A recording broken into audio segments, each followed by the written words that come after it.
राधे राधे भक्तजनों, आज हम तुलसी का महत्व, श्री राधा द्वारा तुलसी सेवन, व्रत का अनुष्ठान तथा दिव्य तुलसी देवी का प्रत्यक्ष प्रकट हो श्री राधा को वरदान देना, इसकी कथा आरंभ करेंगे। तो आइए कथा आरंभ करते हैं।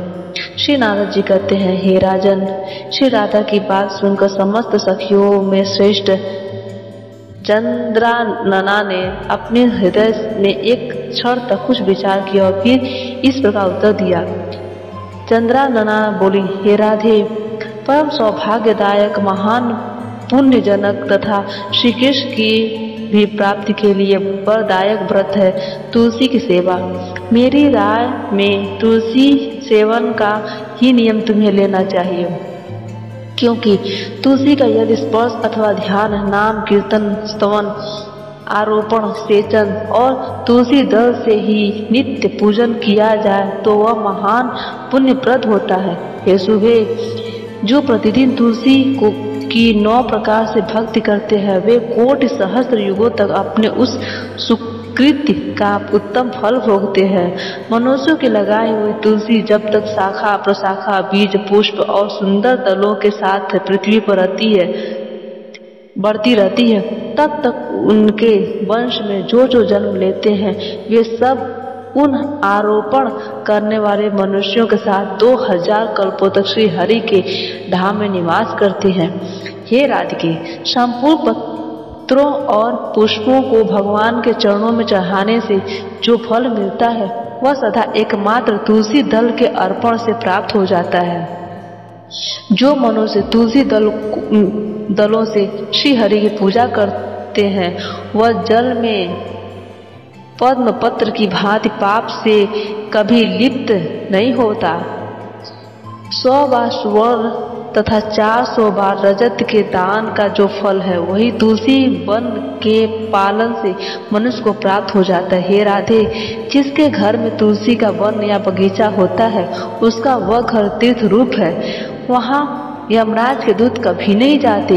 जो श्रेष्ठ मानव सर्व पापहारी, पुण्यजनक तथा मनोवांछित वस्तु देने वाले तुलसी वन का रोपण करते हैं, वे कभी सूर्यपुत्र यम को नहीं देखते। रोपण, पालन, सेचन, दर्शन और स्पर्श करने से तुलसी मनुष्यों के मन, वाणी और शरीर द्वारा संचित समस्त पापों को दग्ध कर देती है। पुष्कर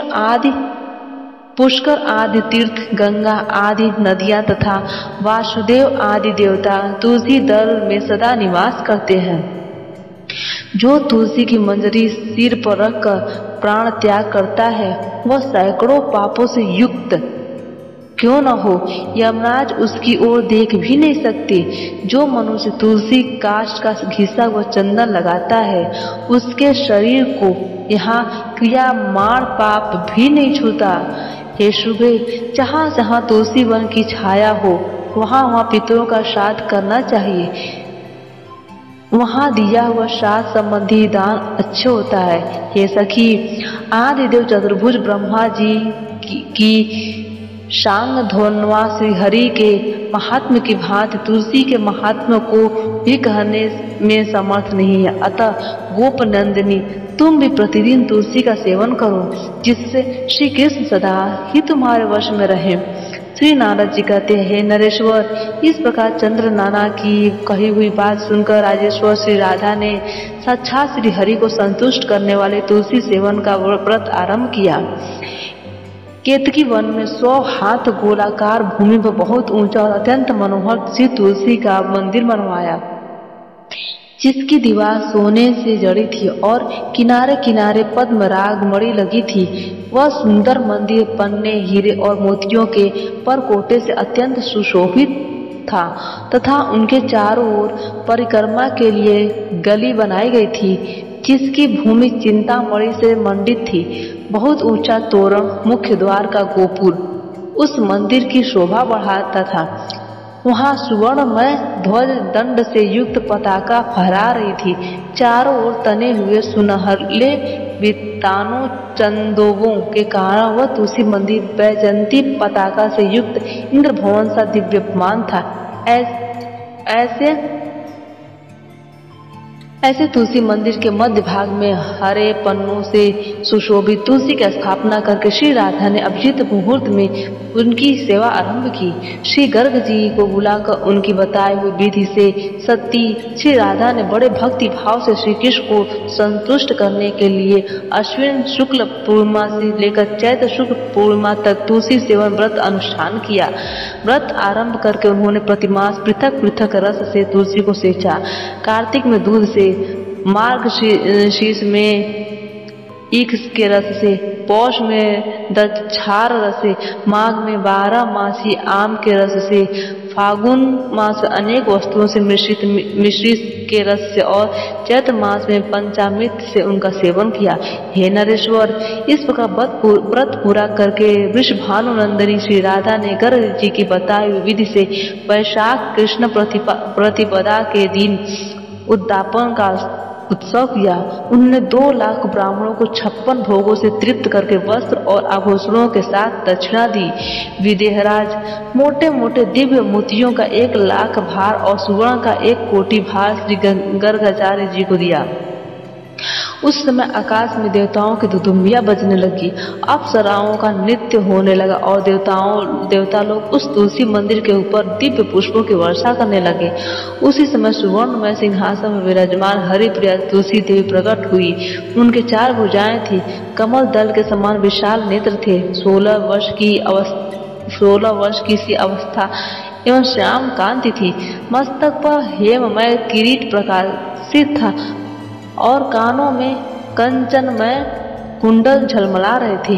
पीताम्बर से आच्छादित केशों की बधी हुई नागिन जैसी बेड़ी में वैजंती माला धारण किए गरुड़ से उतरकर तुलसी देवी ने रंगवली जैसी श्री राधा को अपनी भुजाओं से अंग में भर लिया और उनके मुख चंद्र का चुंबन किया।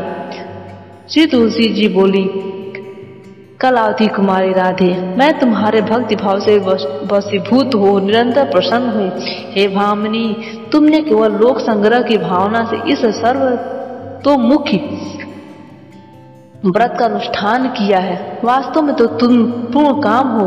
यहाँ इंद्रिय, मन, बुद्धि और चित्त द्वारा जो जो मनोरथ तुमने किया है वह सब तुम्हारे सन्मुख सफल हो, पति सदा तुम्हारे अनुकूल हो और उसी प्रकार कीर्तनीय परम सौभाग्य बना रहे।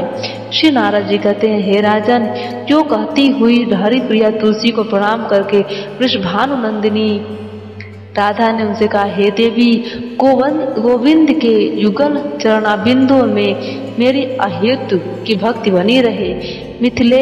मिथिल राज शिरोमणि तब हरिप्रिया तुलसी तथास्तु का अंतर्ध्यान हो गई।